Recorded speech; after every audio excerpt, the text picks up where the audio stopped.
बहुत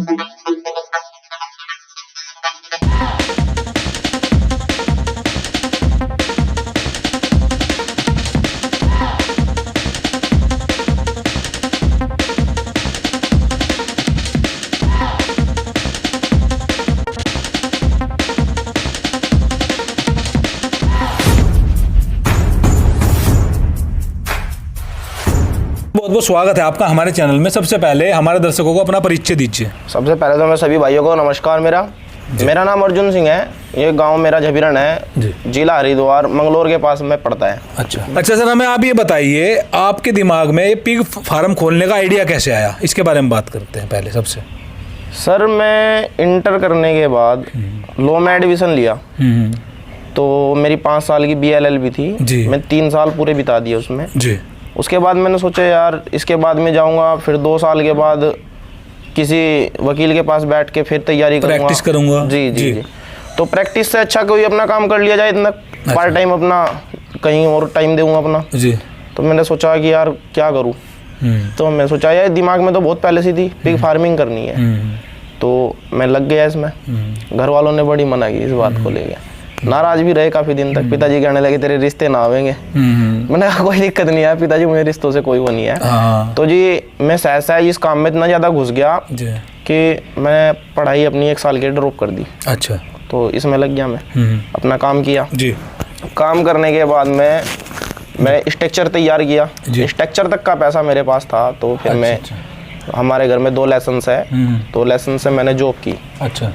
गनमैन की जॉब करने के बाद में कुछ पैसा इकट्ठा हुआ जी, तो मैं स्ट्रक्चर तैयार हो ही गया था मेरा।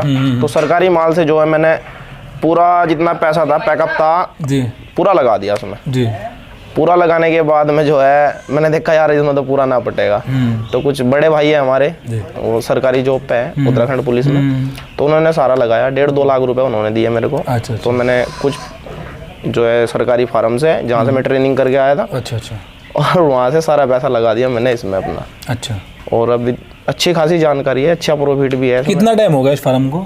इस फार्म को समथिंग 6 महीने के आसपास हुआ है जी। स्ट्रक्चर से जो अलग तैयार करके मैंने 2 महीने का ड्रॉप लिया था, 3 महीने से बच्चे अब तक के चल रहे हैं। अच्छा। 6 महीने। हमें ये बताइए कितने स्क्वायर फीट में है आपका फार्म? ये तो जी 70 फीट तो लंबा है और 46 फीट चौड़ा है। 46 फीट चौड़ा है। अच्छा, हम आप इस आपके फार्म में देख रहे हैं आपने मुर्गी पालन भी किया है जी। तो ये कैसे संभव हुआ? मैं बहुत फार्म की वीडियो बनाई है, पर मुर्गी फार्म के साथ साथ पिग फार्मिंग, पोल्ट्री फार्मिंग के साथ साथ पिग फार्मिंग मैंने कहीं नहीं देखी। ये आपने कहाँ सीखा? देखिए जी, लोग कहते हैं कि भाई दोनों फार्म एक साथ नहीं करना चाहिए, फासल रखना चाहिए, बीमारी आ जाएगी। पर ऐसा कुछ नहीं है। लोगों का मानना है भाई अगर किसी ने किया हो तो वो मुझे बताए तो मैं मानूं जी। अब किसी ने नहीं किया और वो आदमी कहने लगे तो उसकी क्या बात माननी। तो आपने किया? मैंने किया। मैं इधर तो पिगरी का जो है स्टार्ट कर दिया था मैंने देखा यार इसका इनकम जो है इसकी 7 से 8 महीने के बाद ही आती है। और तो मैंने इधर ये जगह भी खाली पड़ी हुई थी थोड़ी, तो मेरा एक फार्म हो रहा है पोल्ट्री फार्म ही, तो मैंने इधर बच्चा डालना शुरू कर दिया। तो मैं इधर से 2 लोट निकाल चुका हूँ अभी, और जो मुझे 37वें दिन निकल गया था बच्चा मेरा 2200-2300 की एवरेज में। और इस छोटी सी जगह में परली साइड में मेरे को प्रॉफिट दिया 35,000 रुपए का। अच्छा। एक लोट ने। पोल्ट्री की बात कर रहे हैं? हाँ, पोल्ट्री की बात। जो बहुत बढ़िया। 37 दिन में उसने मेरे को 35,000 का मुनाफा दिया। हाँ। बजट दिया जो है। अच्छा। तो मैंने सोचा यार एक लोट और निकाल देंगे अपनी, कोई दिक्कत नहीं है। अभी पिगरी का इधर से चल रहा है काम जी। तो 1 तारीख से फिर स्टार्ट हो जाएगा, इतने की ये लोट निकलेगी, फिर उस सारे में पिगरी हो जाएगा। ये पोल्ट्री फार्म है जो पीछे चला जाएगा। अच्छा। पोल्ट्री कब से कर रहे हो सर इसमें? ये पोल्ट्री जो है मैंने 2 लोट निकाल दिया, यानी कि 2 महीने पहले इसका काम स्टार्ट किया। कोई नुकसान? कोई नुकसान नहीं है, कुछ नहीं होगा। कोई नुकसान। जो हमारे पिग फार्म वाले भाई हैं उनको क्या कहना चाहेंगे? उनको बता दो नुकसान तो नहीं होगा कुछ? अगर नुकसान कुछ नहीं होता बड़े भाई, ये लोगों का वहम है। अब कोई जिस आदमी ने करा ही नहीं कुछ, उसकी कैसे मान ले हम? सही बात है। अब जब आदमी किसी ने, आप ये मान लो अगर मैं कर रहा हूँ, अगर मेरे को कुछ दिक्कत दिखाई देगी तो मैं जाहिर है आपको बताऊंगा। जब कोई दिक्कत ही नहीं है और प्रॉफिट इधर से भी लो इधर से भी लो। अच्छा, मुझे ये बताइए जो इसका मल है खा लेते हैं क्या पोल्ट्री? नहीं, मल नहीं खाते। अच्छा। कभी मैंने सोचा कभी आपने भाई इनका मल ये खा लेते हो? नहीं खाएंगे इसको। नहीं, इनका फीड अलग आता है। फीड अलग आता है। चलिए अब फीड के बारे में बात करते हैं, वापस से पिग पे आते हैं। कौन सा फीड खिला रहे हो? मैं पहले तो मैंने रॉयल ग्रीन चलाया। अभी तक कौन से खिलाए? मैंने रॉयल ग्रीन चलाया है जी। रॉयल ग्रीन के बाद मैंने प्राइड का फीड तो भी मैं यूज कर रहा हूँ। अच्छा। रॉयल ग्रीन के बाद में मैंने खड़ भी खिलाई है इनको। खड़ मतलब ये सिंपल खड़? हाँ, जो ये मेरे यहाँ पे आंचल डेयरी की जो खड़ आती है। अच्छा अच्छा अच्छा। तो मेरे को सरसों वाली खड़? नहीं नहीं नहीं अच्छा, नहीं, वो वैसी खड़ होती है। फीड टाइप में ही है बिल्कुल। हाँ, अच्छा अच्छा। अगर इधर ले हाथ में वो ले लिया और इधर ले में वो, तो बता नहीं पाएगा आदमी। अच्छा, लोग बाग तो ये क्या बोलते हैं इसको, देवन से लेके आते हैं, बियर फीड भी खिलाते हैं, उसमें क्या? बियर वेस्टेज भी खिलाते हैं, पर बियर वेस्टेज का कोई फायदा नहीं है। सर्दी हो रही है, वो ठंडा हुआ है। ठंडा हुआ है। जी जी जी, तो उसका कोई फायदा ही नहीं है। और मानने की बात यह है, अब बियर वेस्टेज ले लो या आप कोई और सा राशन ले लो, तो उसे जानवर पूरा पेट भर कर खाएगा, तो उसमें तो कम ये मान लो कि 2 किलो के आसपास राशन आराम से खा जाएगा। अच्छा। और इसमें हमारा आधे किलो में ही पूरा छक जाता है। अच्छा। तो अब ये बताओ, ये 3 फीड आपने खिलाए, सबसे बढ़िया फीड का रिजल्ट कौन सा लगा आपको? देखो जी, सबसे बढ़िया फीड, सबसे बढ़िया तो इस टाइम पर मेरे हिसाब से तो जो इस टाइम बच्चा ग्रोथ कर रहा है जी। मैंने ज़्यादा दिन नहीं हुए प्राइड यूज किया था, पर बच्चा उससे ग्रोथ दिखा रहा है। वरना मैंने रॉयल ग्रीन भी खिला के देखी, और रॉयल ग्रीन के बाद में मैंने, लोग बोलते हैं मल्ली खिला दो, मल्ली की तब बहुत बढ़िया रिजल्ट है वो। मल्ली है जो भट्टे वाली में? हाँ, ये जो गन्ने की मल्ली हो जी, इससे अच्छा अच्छा अच्छा। तो इससे कोई फर्क नहीं पड़ता लोगों का बहम है, एक किस्म का बिल्कुल। अच्छा अच्छा। एक डर्मी है, इसमें 85 किलो आ जाता था, और एक साइड के जो जानवर है मेरे एक टाइम में खा लेते थे उसको। अच्छा अच्छा। और ये मेरे को 7 रुपए किलो पड़ रही थी, यानी कि 700 रुपए क्विंटल पड़ रही थी। और तो खिलाने के बाद मैंने देखा यार, 1 महीने नहीं, मैंने 2 महीने पूरा खिलाया उनको जी। 2 महीने पूरा खिला के देखा मैंने, कोई रिजल्ट नहीं है, इसको बंद करो। और उससे गंदगी भी बहुत ज़्यादा होती थी जी। क्योंकि वो पेट में पाचन क्रिया जितना ज़्यादा खाएगा इतना ज़्यादा ही फिर पोटी करेगा, और पोटी करेगा तो फिर सारे में मतलब कुछ नहीं है, कुछ नहीं है। मैं भी अपने किसान भाइयों को यही कहना चाहता हूँ, अगर आप पिग फार्म खोलना चाहते हैं तो फीड तो आपको खिलाना ही पड़ेगा। बस बिल्कुल, ये सबसे बेटर तरीका है। सुबह शाम फीड गिर रहा हूँ इस टाइम पे, और दिन में 10 बजे के बाद ही सफाई करता हूँ। ठंड ज़्यादा हो रही है, और 8:30-9 बजे के आसपास जो है मैं अपना इनको फीड वीड खिला के बंद कर देता हूँ, और फिर उसके बाद में सफाई करी, अपना पानी लगा रहता है। अच्छा सर, अब आते हैं लोन पर। आपने इस फार्म पर लोन कराया? जी, लोन मेरा सक्सेस हो गया है। हो गया है? इसके बारे में थोड़ा सा ये बताइए, हमारे बहुत फार्मर हैं, उनको यही नहीं पता कैसे अप्लाई करें, आपने कैसे कैसे किया था, वो फार्मूला बता दें, मदद हो जाएगी किसान। बिल्कुल बिल्कुल बिल्कुल, मैं अपने भाइयों की जितनी मेरे से मदद होगी इतनी ज़्यादा करूँगा जी जी। और जी, मैं गया पहले तो जी भाई से मिला एक जी, मेरे को जानकारी नहीं आई थी इस बारे में, बिल्कुल नया नया घुसा जी। तो उन्होंने कहा भाई, परवेश भाई है अपने, उन्होंने पिगरी फार्म कर रखा, उन्होंने बड़ी सपोर्ट की जी। अच्छा, जैसे आप सपोर्ट परवेश भाई कहाँ के? ये जो है शैमली के है जी। अच्छा अच्छा। शैमली से उन्होंने पिग फार्मिंग कर रखी थी, और कर रखी थी सज्जे में। तो सज्जे के बाद उनका कुछ काम नहीं चला, तो एक पे आ गई वो, तो मैं कह रहे थे दोबारा से शुरू स्टार्ट करूंगा भाई। तो उन्होंने मेरे को बहुत सपोर्ट किया। तो जी मैं कहने लगे कि भाई अर्जुन, बैंक में जा और बैंक मैनेजर से मिले, किसी दलाल को बीच में ना पकड़िए, क्योंकि वो परसेंटेज मारता है। तो मेरा कुर्डी पड़ता है जी, जो मेरा किसानों का होता है जी जी जी। तो मैं बड़ा फिरा जी, उसके चक्कर में सब्सिडी नहीं आ रही है। सबसे बड़ी बात तो ये होगी जी, सब्सिडी आ ही नहीं रही ऊपर से सरकार की तरफ से। हाँ जी, कोरोना में सब खत्म। हाँ, कोरोना की वजह से सब खत्म हो गया जी। तो फिर मैं बड़ा भाग दौड़ की, तो फिर मैं प्रोजेक्ट फाइल बनवाई अपनी। अच्छा, मैनेजर से नहीं जी, वो मैंने प्रोजेक्ट फाइल थी जो मेरी, वो बनवाई मैंने सरकारी डॉक्टर से, सीएसए से कह के। जो सबसे पहले आप सीए के पास गए, प्रोजेक्ट फाइल बनवाई, इसके बाद प्रोजेक्ट फाइल बनवाने के बाद में जो है मैंने नाबार्ड से पता किया। नाबार्ड में जो है पूरी अग्रवाल जी थे, जो पूरे जिले में एक ही होते हैं। हरिद्वार जिला है जिस तरह पिगरी का, किसी के एक ही होते हैं डायरेक्टर जी। उनसे बात की मैंने, तो मैं कहने लगे भाई कि यहाँ पे अभी सब्सिडी नहीं आ रही है, और बिना सब्सिडी के हम आपका लोन सक्षम नहीं कर पाएंगे। तो जी मैंने कहा, फिर पर्सनल लोन के लिए जाके मैं पंजाब नेशनल बैंक में मिला जाके। तो डायरेक्टली मैं ऐसे बैठे हुए थे, मैं उनके सामने मैंने अपनी बात रखी, मैं जी पिगरी का जो है मेरा बिजनेस है, और इस बिजनेस को मैं बढ़ाना चाहता हूँ। उन्होंने मेरे को बोला कि भाई क्या प्रॉफिट है? मैंने कहा जी ये फाइल है मेरी, इसके साथ में आप इसमें सब कुछ है, क्योंकि जी ऐसे मौज मानी हम बताएंगे वो समझेंगे कुछ और। हाँ, सही बात है। प्रोजेक्ट फाइल मैंने उनके सामने रखी। अच्छा। तो उन्होंने बातचीत की मेरे से, कहा कि कोई बात नहीं भाई, हम विजिट करेंगे, और विजिट करने के बाद में जो हम इसको जब भी कुछ बता पाएंगे, सिक्योरिटी के लिए, जो सिक्योरिटी के लिए ज़मीन जायदाद होगी, तो उन्होंने बोला मेरे को पर्सनल लोन लेना पड़ेगा, सब्सिडी मिल नहीं पाएगी। मैंने कहा जी आप ये बताओ कि 10 लाख का कितना बैठ जाएगा हिसाब इसका जी। तो उन्होंने मेरे को ये बोला जी भाई साहब कि 10 लाख रुपए का आपका 3 साल का 1 लाख रुपए बैठेगा। मैंने कहा चलो कोई दिक्कत नहीं है, 3 साल बहुत बैठे है, 3 साल में तो काफी सारी लोड, ज्यादा इंटरेस्ट नहीं है, कमी है जी, काफी सारी लोड निकल जाएगी। तो मैं उस चीज को लेके एग्री हुआ। तो मैंने कहा जी जैसे बोल देते हैं, उनसे मिला, मैंने कहा जी एक बात बताओ मुझे, कुछ खर्चा वर्चा कुछ परसेंटेज आप भी लोगे तो बताओ जी। तो मैंने डायरेक्टली आराम से पूछा, मैं कहने लगे नहीं यहाँ पे ऐसा कोई काम नहीं चलता और आप बेफिक्र रहिए और अपने लोन की तैयारी कीजिए, आपका लोन हो जाएगा। अच्छा। तो जी मैं विजिट करने के लिए आए थे।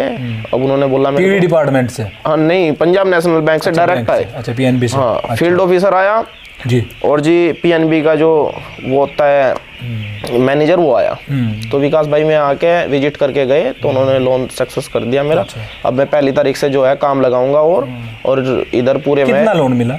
10 लाख रुपए का। 10 लाख रुपए कितने पिक पर मिलता है? प्रॉपर्टी रखनी पड़ती है क्या? जी जी, सिक्योरिटी के तौर पे अगर 10 लाख रुपए का लोन ले रहे हो तो कम से कम 15 से 16 लाख रुपए की सिक्योरिटी तौर पे धरना पड़ता है, चाहे वो जमीन हो या मतलब जमीन ही होगी। हाँ जी, जमीन हो, कृषि का है जो लोन है। तो इंटरेस्ट रेट क्या बताया आपने? 10 लाख पे? 10 लाख पे मेरे 3 साल का 1 लाख रुपए बताया। कुछ नहीं है, कुछ भी नहीं है, कुछ भी जीरो ही समझो। क्या है जो करने वाला है एक साल में उतार दे। 1 साल में जो है यूँ मान लो, एक मेरी 5 फीमेल भी आ गई और 5 में से 8 का एवरेज लगा के, तो यानी कि मान लो 8 पंजे 40 बच्चे हो गए मेरे जी। तो 40 बच्चे में बच्चे उतार देंगे सारा लोन। अर्जुन भाई बहुत बढ़िया जानकारी दी आपने। अब लोन का बात हो गई, अब बात करते हैं मार्केटिंग की। सबसे बढ़िया तरीका क्या है आपका मार्केटिंग करने का? मार्केटिंग तो जी देखो, अब लोग आते हैं मेरे पास में, कहते हैं कि भाई हमें पूजा के लिए नर चाहिए। हाँ, तो पूजा के लिए? हाँ जी, हाँ मतलब गाँव में और कास्टों में, अच्छा, वाल्मीकि में, अपने कश्यप समाज में, समाज में, जी जी, ये काफी सारे समाज पूजा में बलि देते हैं। हाँ, बलि देते हैं इनकी। अच्छा। और वे बोलते हैं मेरे को कि भाई हमको खस्सी माल चाहिए जी। मैंने कहा कोई दिक्कत नहीं है। तो मैं ऐसा नहीं है कि अपने फार्म से ही दिलाता हूँ, मैं औरों से भी कांटेक्ट में है सभी, तो माल लेता भी हूँ और बेचता भी हूँ। तो मैंने कहा ठीक है भाई, कोई दिक्कत नहीं, मिल जाएगा। अब उनकी जो डिमांड होती है, उनका कहना होता है जी ना कान कटा होना चाहिए ना पूंछ कटी होनी चाहिए। अच्छा, उनके लिए अलग से ही वो पहले ही साइन दे के जाते हैं? पहले से ही मेरे को बोल दे। मैं अभी भी तीन जनों ने मेरे को बोल दिया अभी से ही, बल्कि पैसे भी दे के गए थे वो कि भाई साहब 15-20 दिन के बाद में हमें चाहिएगा और हम पूजा के लिए ले रहे हैं। मैं कोई दिक्कत नहीं है, मिल जाएगा। अब उनका रेट अलग होता है। अब वे लेके जाएंगे, जाता है बढ़िया। हाँ, बढ़िया महंगा जाता है। अब उनमें 20 किलो का जैसे बच्चा है, छोटा परिवार है। अब छोटे परिवार वाले अगर लेके जाएंगे तो मैं उनको बोल देता हूँ पहले ही कि भाई छोटा बच्चा है, अगर बड़ा बच्चा होता तो मेरे को प्रॉफिट दे के जाएगा। छोटा बच्चा है, क्या प्रॉफिट ले लूंगा मैं इससे। तो उस बच्चे को मैं 4500 या 5000 के आसपास दे देता हूँ। अब 20 किलो का बच्चा अगर 4500-5000 रुपए का जा रहा है तो कोई प्रॉब्लम नहीं है, दिक्कत नहीं है, क्योंकि 10-12 किलो का बच्चा तो दूध से ही छूट के आ रहा। अच्छा, अब ये बताइए, इसमें कोई दिक्कत तो नहीं है? फार्म में आगे बढ़ाओगे, फ्यूचर क्या है? फ्यूचर गड़बड़ तो नहीं है? कोई अगर कमी हो तो बता दो। नहीं, कोई दिक्कत नहीं है जी। सबसे बड़ी बात यही है, किसी की झूठ तंगी वाली बात तुम्हें मत फंसो। अब मैं ये माल मेरा लगेगा थोड़ा छोटा है और अभी स्टार्ट किया था, तो मैं सरकारी फार्म से जो बच्चे लेके आया था, तो वो बच्चे मेरे 4 महीने के हो गए थे, ग्रोथ नहीं कर रहे थे बिल्कुल भी। तो मेरे को मिक्सड माल दिया था वहाँ से। अच्छा। तो भाई साहब, चाहे सरकारी फार्म हो, चाहे अपना जानकार हो, कोई भी हो, बिना किसी सलाह के अच्छे से, क्योंकि हम पैसा दे रहे हैं, माल ले रहे हैं। माल में बहुत घपलेबाजी होती है इसमें। मैंने कई फार्मर तो सुना है। बिल्कुल। आपको प्रेग्नेंट कह के वो खाली मादा दे देंगे। हाँ जी, हाँ। नस्ल दूसरी दे देंगे। सबसे बड़ी बात है जी, बिना ट्रेनिंग के करना चाहिए। बिना ट्रेनिंग के नहीं करना चाहिए। बिल्कुल नहीं। ट्रेनिंग ली थी? बिल्कुल ट्रेनिंग ली थी मैं सरकारी फार्म से भी ट्रेनिंग ली और प्राइवेट से भी फार्म से भी। मैं भी किसान भाइयों को ये कहना चाहता हूँ, कोई भी काम हो, यही नहीं, कोई भी काम हो, सबसे पहले ट्रेनिंग की आवश्यकता होती है। ट्रेनिंग में आपको सिखाया जाता है क्या खिलाना है, क्या पिलाना है, वैक्सीनेशन कैसे करनी है।